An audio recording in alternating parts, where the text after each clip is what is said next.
From the Dogfish Head Brewery, Sam Calagione. It's been a long, strange, but wonderful trip. From the Boston Beer Company, Jim Cook. Welcome back to the Friday Beer Buzz, Jim.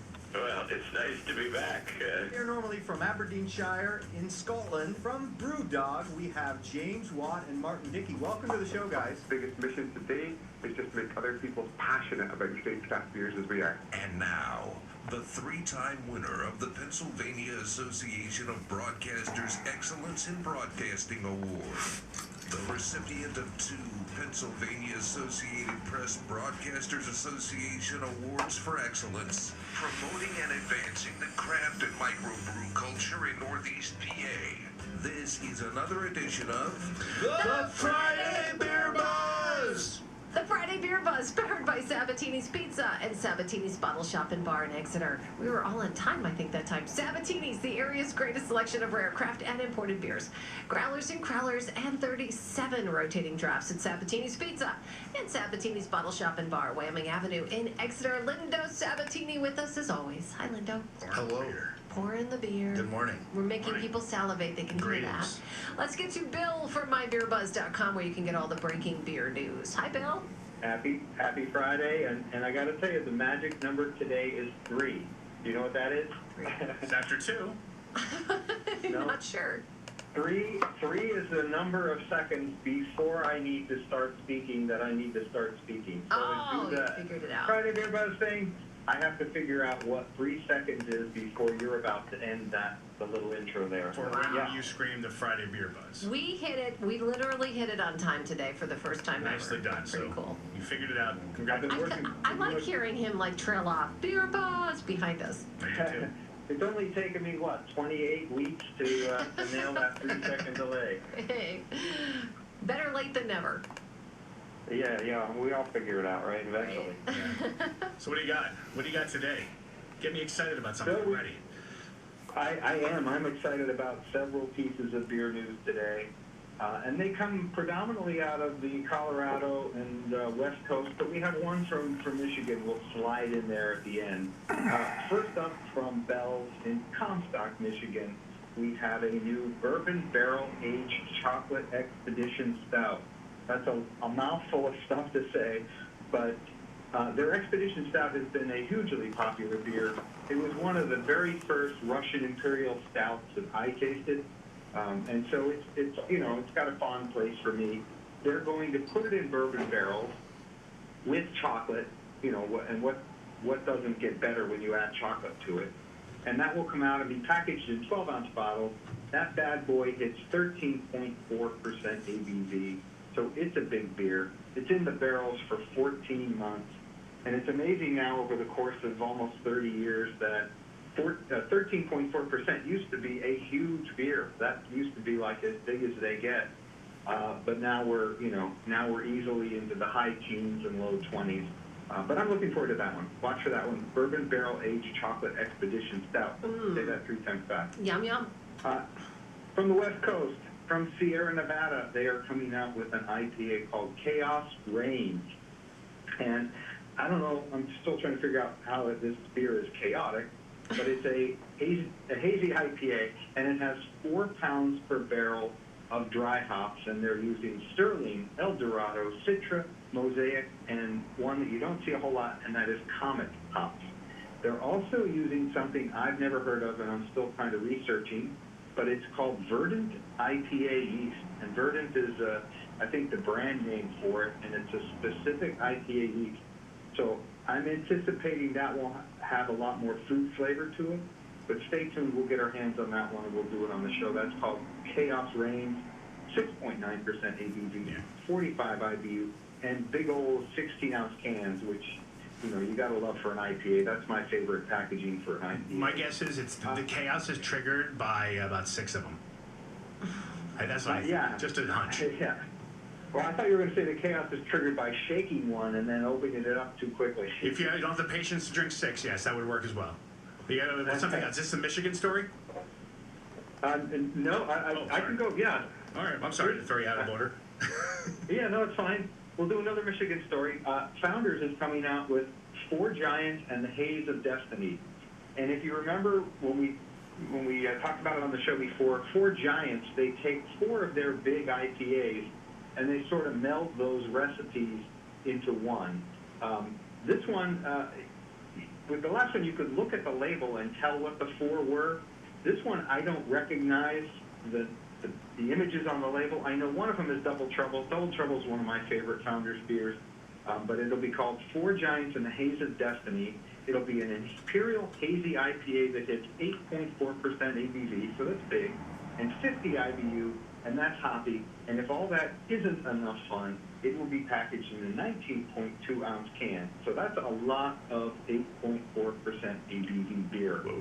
And our last 2 little tidbits come out of Fort Collins, Colorado, and also with an East Coast brewery, one of my favorites in Asheville, North Carolina, from the New Belgium Brewing Company. They are teaming up with Minneapolis's Surly Brewing to collaborate on a beer called Dark Forest. And this one is a confusing style. It is a barley wine sour ale. So right out of the gate, those 2 don't seem to go together, but somehow they do.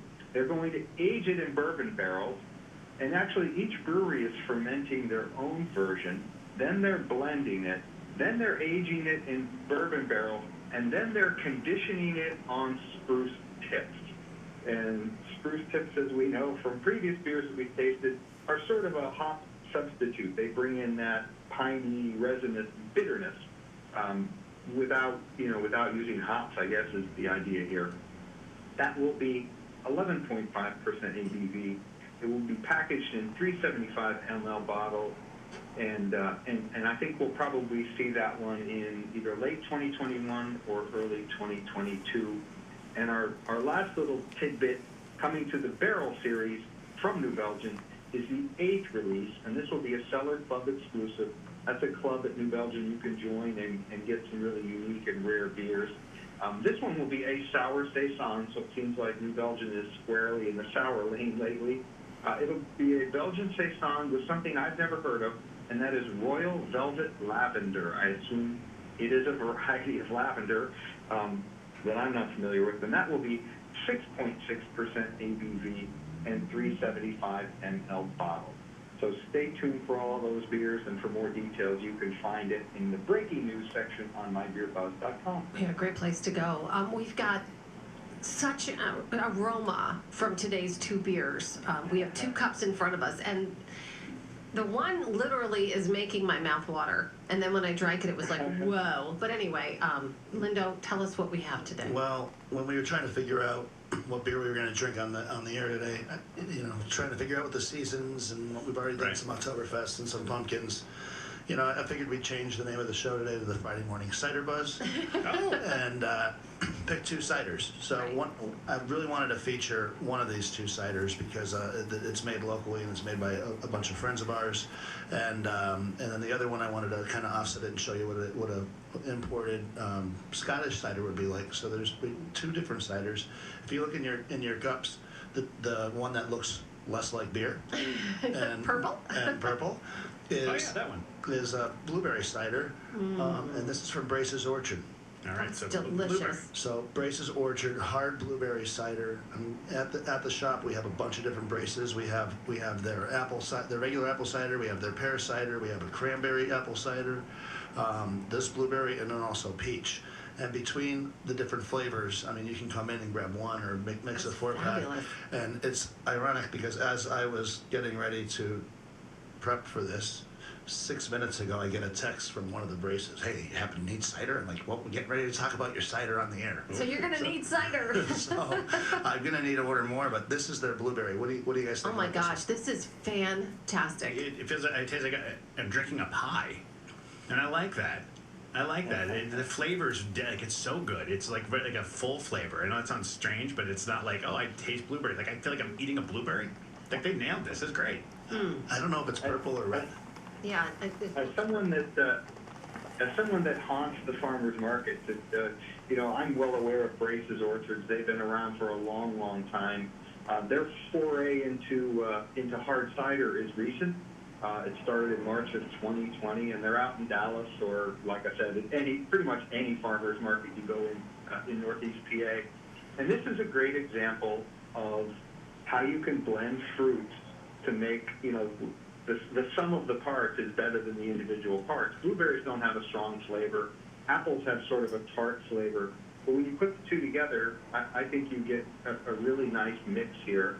And we should mention, all of their logos say "brace yourself," which I think is entertaining for some of these things. It's a relatively strong cider. It's 7% ABV. But this one is brewed in memory of Paul Brace Jr., who died in 2018 at the age of 24. And so I always want to mention that when we talk about Brace's orchards. But these ferment for 4 months. They're not hard to make, but they're not easy to make. And they're not easy to make this good. So I think this is a great example. And I think it was a good choice that Lindo made here, because we're going from extremely hyperlocal, small cidery in Dallas, Pennsylvania, to what is Scotland's cheap cider producer, and that is Fisley Cross. I don't know if we've said it or not yet, but it's Fisley Cross Traditional Cider. They were founded in 2018 by Peter Stewart. As I mentioned, they are Scotland's leading cider producer, and they're in the East Lothian Coast Highlands. Of course, you know where that is, Jason, right? You've been there. I don't like to brag, but it's where my spring residence usually is. Well, I work here. And you know what that area is known for? And this is, if you've ever been to the UK or Ireland, you'll know how entertaining this is. It's the sunniest area of Scotland. And so I guess that's good for producing apples. They use locally sourced apples. In this particular example, these are matured for 6 months. And that's something that isn't necessarily done the same way in the United States. Ciders have been around historically for a long, long time, but the maturation process in the UK is much longer than it is traditionally in the States. I'm tasting honey. Why am I tasting honey? I don't know why, but do you taste that at all? Because it's like it's appley honey kind of flavor. I get that a little bit. I don't like this one as much. I don't hate it, but I like a bubblier cider. I knew you weren't going to like this one as much. This one, I mean, it's a little more. It's a little more dry, and I like this one because of that. And something about going back to the braces, which that's spectacular. And one of the main reasons why I'm in love with their cider so much is when you're thinking about a blueberry apple cider, I just thought it was going to be, if you pull one off the shelf from a different cider company, let's say Cider Voice or somebody else. They add sugars and whatever, and it turns into too much of a sweet problem. Where this, you get it. It's a little. It's you sweet. get the sweet, but it's not too sweet. But it's not overpowering, and then you taste that apple again, and then you get the blueberry, and just like it's awesome. I think they're both great. I get points with my wife if I get her some of this, so I got to find it. You have it available? You have that, right? You have all the different flavors. You were mentioning apple, peach, cranberry. Wow. Yeah, cranberry apple. The pear is really good too. The pear is a really nice one. Oh, that sounds good. And like we said, it's buying local. That's like what's really awesome about it. Yeah, the Fisley Cross, they consider it semi-sweet, so you're going to get more tart apple flavors. The Braces is considered sort of a sweet one. And we should mention with ciders, the one thing a lot of people like about cider with dietary restraints is that almost all of them are gluten-free. Yeah, that's Many of them have antioxidants. All of them have vitamin C. And they can have a similar carb and calorie content to a beer, or in some cases they are actually brewing light ciders like they're brewing light beers and lighter wines and that sort of thing. And so they can, you can find lower calorie, lower carb. And for the most part, I think these are two good examples of ones that are not sweetened artificially or not sweetened intentionally. Right. 2 beverages, Bill, this week. 2 this week, and I got a winner in my hand. And they're both available at Sabatini's, folks. Get them while you can. That's and all different flavors, not just what we had here. You got it. You got it. The Friday Beer Buzz, powered by Sabatini's Pizza and Sabatini's Bottle Shop and Bar in Exeter. It is blueberry cider from Brace's Orchard, brace yourself, and Fisley Cross Traditional Hard Cider. Sabatini's, the area's greatest selection of rare craft and imported beers. Growlers and crowlers and 37 rotating drafts at Sabatini's Pizza and Sabatini's Bottle Shop and Bar, Wyoming Avenue in Exeter. The Friday Beer Buzz, bringing good beers and good people together.